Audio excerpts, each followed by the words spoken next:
The same type attack bonus, abbreviated as stab, is a concept that has been in the game ever since Red and Blue. It states that if a Pokemon uses an attacking move that is the same type as one of its types, that attacking move will be boosted by 50%.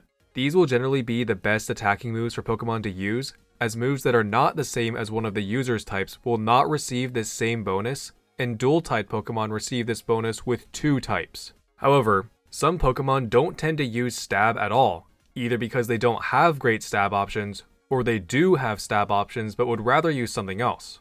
So in this video, I'll be discussing the best Pokemon competitively that don't tend to use stab. This idea was inspired by this Reddit post on r/Stunfisk, so shout out to real_doublebrick and those who participated in this thread.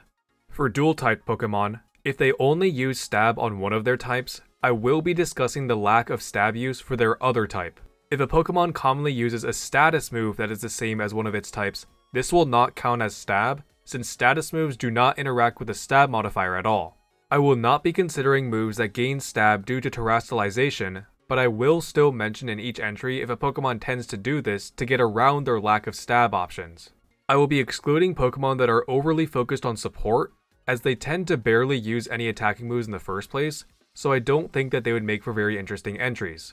I will also be discussing, to an extent, the lore reasons why these Pokemon don't learn certain stab moves due to their anatomy or other attributes that would limit them from being able to learn such a move. Finally, I will be discussing these Pokemon mostly based off of their usage in Gen 9 singles and doubles formats, mostly Smogon OU and VGC Regs G and H, although I do feel that a lot of these entries are true outside of this context too. With all that being said, let's look at Pokemon that don't tend to use stab. Starting off, we have Dragonite not usually using Flying or Dragon Stab. Dragonite is a Flying Dragon type, and while it does get quite a few options for physical attacking Flying and Dragon moves, they are all lacking in one way or another. Outrage is decent in singles, but in doubles, it doesn't let you choose which opponent to target. Dragon Claw is decent, but an 80 base power move with no secondary effect is not cutting it in most cases. Scale Shot is inconsistent due to its accuracy, lowering defense, and reliance on multiple hits to deal damage. Dragon Rush is strong but inaccurate. Dragon Tail has negative priority. Fly is a 2-turn move which is very easy to play around. An Aerial Ace never misses, but it only has a base power of 60. Dragonite used to have access to Dual Wing Beat, which is a decent physical flying move, but not anymore starting in Scarlet and Violet. Dragonite was a Pokemon I mentioned in my good in singles and doubles video, where I mentioned that it benefits significantly from terrestrialization. Instead of using Flying or Dragon Stab, it likes to terrestrialize to normal and get stab on Extreme Speed. Extreme Speed is one of the best, if not the best priority move in the game, as it is not only the highest base power priority move, but it also has +2 priority, whereas most increased priority moves only have +1. Dragonite also just has great type coverage, as it has access to physical ground, ice, fire, fighting, rock, steel, and water moves. Earthquake or Stomping Tantrum is great for hitting the rock and steel types for super effective that resist extreme speed. An Ice Spinner is great for hitting the flying and grass types that are immune or resist Earthquake and Stomping Tantrum. In recent VGC formats, it has seen a resurgence of stab moves with Outrage and Aerial Ace, but this is probably more because of the lack of Flutter Mane on every team, and with the power level being lower overall, it can afford to run weaker stab moves like Aerial Ace. If you look at the best physical and flying dragon moves in the game, it makes sense that Dragonite doesn't get most of them. Brave Bird and Drill Peck are probably the best physical flying moves, and Dragon Hammer is probably the best no drawback physical dragon type move. Brave Bird is reserved for more bird-like Pokemon, which Dragonite is not. Drill Peck is for Pokemon with beaks, which Dragonite does not have, and Dragon Hammer is reserved for our long-necked friends, which Dragonite is not. The next two entries are both very similar to Dragonite, but not similar enough that I felt that they should be on the same entry. Those being Gyarados not using Flying Stab, and Roaring Moon not using Dragon Stab. Starting off with Gyarados, which is a water flying type, although the flying type might as well just be a decoration, since it hardly ever comes up for Gyarados offensively. Gyarados does not learn a single physical flying type move, and it only learns one special flying type move, Hurricane. It used to learn Bounce, but this move sucks because it takes 2 turns and it's only 85% accurate with no additional effect. Gyarados doesn't even get Liquidation, but at least gets Waterfall for physical Water Stab. Gyarados pretty much has to use Terraflying Terra Blast to get Flying Stab, which does pair well with Earthquake, another move it usually likes to use. Like Dragonite, Gyarados' anatomy is just too incompatible with all physical flying moves. It is not a bird, so it can't learn Brave Bird or Drill Peck. It does not have wings, so it can't learn any of the wing moves like Wing Attack or Dual Wing Beat, and it can't learn Aerial Ace or Acrobatics because Game Freak just decided that it shouldn't get Flying Stab. For Roaring Moon, it is a Dragon Dark type that hardly ever uses Dragon Stab. It learns the same physical dragon moves that Dragonite gets, like Dragon Claw, Scale Shot, and Outrage, but unlike Dragonite, Roaring Moon actually gets good stab options for its other type. Roaring Moon will almost always use the Dark type move Knockoff, as it is a very strong move considering its secondary effect, which grants it a 50% power boost if the target is holding an item, while also removing that item. It also gets Crunch, Night Slash, Jaw Lock, and Throat Chop, which it doesn't tend to use because Knockoff is just so good, but it's nice to have some options. For Dragon Stab though, it might use Outrage in singles, but it will hardly ever use it in doubles. It has been known to use Breaking Swipe though, but this move is really more for the sake of damage control, since it's a weak spread damaging move that lowers the opponent's attack. The rest of the physical dragon moves it gets all have a drawback significant enough to keep Roaring Moon from wanting to use it over its other options, which I won't go over as they are all the same as the ones I said with Dragonite. Instead of using Dragon Stab, Roaring Moon tends to use the flying type move Acrobatics instead, which actually pairs very well with the Paradox Pokemon's abilities.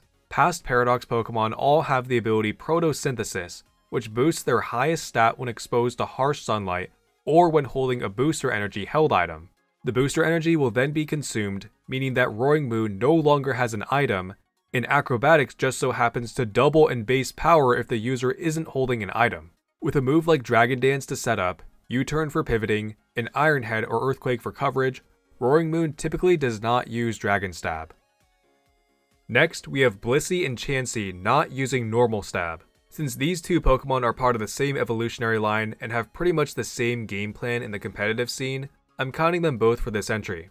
Blissey and Chansey are both Pokemon with insane HP and special defense, but garbage other stats. If Taunt didn't exist, these two might not even use any attacking moves at all. Their main roles are being an absolute wall for special attackers, while also spreading paralysis with Thunder Wave, setting up hazards with Stealth Rock, and healing with Soft Boiled. Since Taunt exists though, you pretty much have to have at least one attacking move on every Pokemon, and Blissey and Chansey don't tend to use Stab. They absolutely do have Stab options, like Hyper Voice, Terra Blast, Body Slam, and Double Edge, but they hardly ever use any of them. The attacking move they do use is Seismic Toss, a move that does damage equal to the user's current level, so it does not take into account the user's attacking stats or the target's defensive stats. This move is good on Blissey and Chansey because it does consistent damage, and with both of their attack stats being the same or lower than a Magikarp, and their special attack stats being a bit higher but still bad, no other attacking move would be worth it. Next, we have all the forces of nature except Tornadus not using Flying Stab. The forces of nature all have flying as their secondary type, except for Tornadus, which is a pure flying type. They were all given signature moves in Pokemon Legends Arceus that line up with their primary type, and since flying is Tornadus' primary type, it actually has a decent flying type move to use. It also just learns multiple flying type moves anyway, like Hurricane and Air Slash, which aren't great themselves, but they're something.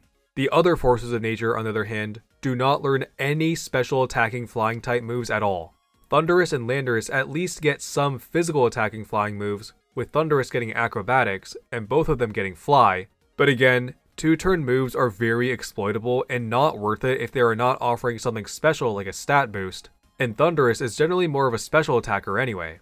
To be honest, I don't really understand why they are all flying type and get so few flying type moves. It's not like Tornadus' anatomy is any different than the others, at least not in their incarnate forms, and they are legendaries, which tend to have good move pools. I guess it should really be interpreted like this. Tornadus is a flying creature that controls wind.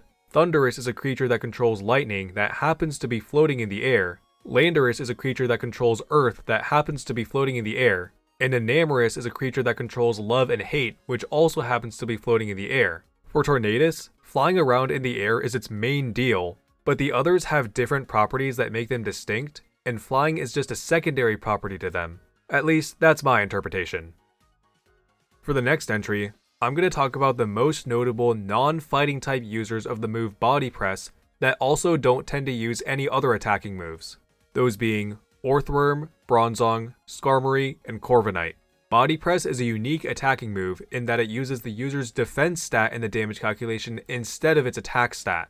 It also takes into account any defense boost that the user has, but all other modifiers are what they are normally for attacking moves. So if a Pokemon doesn't have great attacking stats, but it has good defense or can raise that defense with a move like Iron Defense, Body Press is a great alternative. Plenty of other Pokemon use Body Press as well, like Archaludon, Zamazenta, Kommo-o, Garganacl, and Dondozo. But all of these Pokemon tend to use stab moves too. For Zamazenta and Kommo-o, Body Press is a stab move since they are both fighting type. Archaludon usually uses Flash Cannon or Draco Meteor for stab, Dondozo usually uses Wave Crash for stab, and Garganacl usually uses Salt Cure for stab.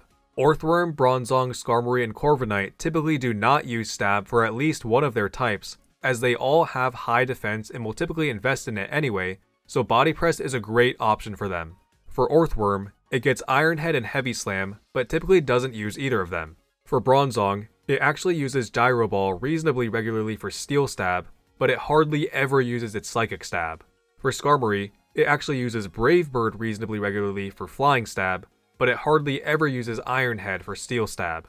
And Corviknight is pretty much the same, as it's the same typing and it also has similar anatomy being a metal bird, and it sometimes uses Brave Bird for Flying Stab, but it will hardly ever use its Steel Stab. Lastly, we have Calyrex Ice Rider not using Psychic Stab. Calyrex Ice Rider is a Psychic Ice-type Pokemon, and the result of the fusion between Calyrex using the Reins of Unity to ride Glastrier. It has a great signature Ice-type move which it uses, as well as Trick Room, which is essential so that it can get some speed control, as it is the slow but tanky variant of the two horses. High horsepower is great coverage, since it hits the Steel and Fire types for super effective that resists the Ice-type Glacial Lance.